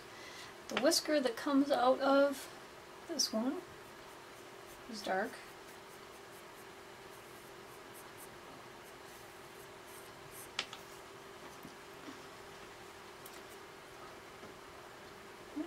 Wrong one. Whisker that comes out of this one is dark. When doing dark whiskers, be very careful to not make them too dark. If you make them too dark, as you can see, it detracts from it rather than adding to it. So don't get too dark and too heavy with your whiskers. Okay. This one goes up. Okay.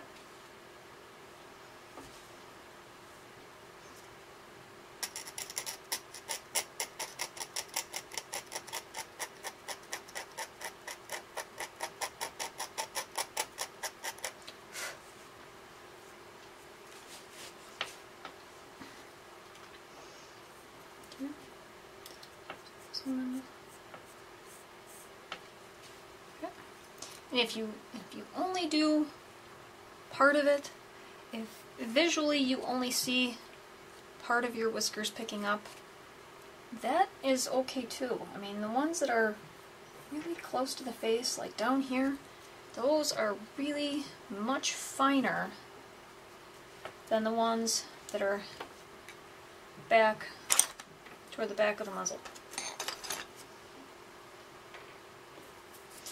The ones back here are much heavier and much coarser and the ones toward the front of the face.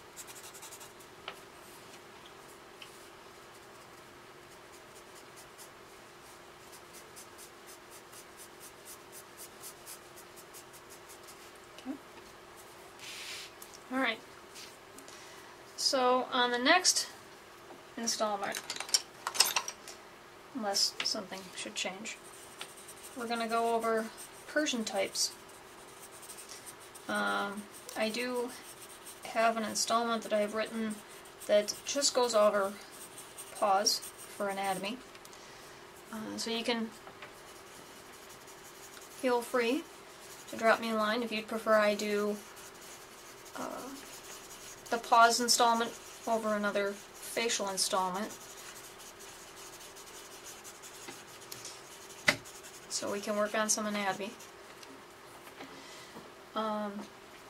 And if you enjoyed this and the other installment that goes with this cat, you can feel free to subscribe.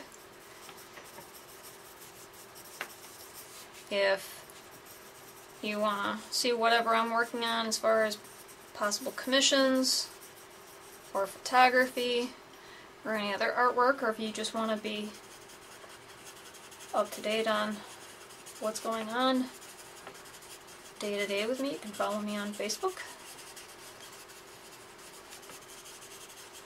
And if you know anybody who you think may benefit from watching this, who's looking to improve on drawing their cats, you can feel free to share this. No problem with that whatsoever. And thank you for watching. And as always, I'll catch you next time.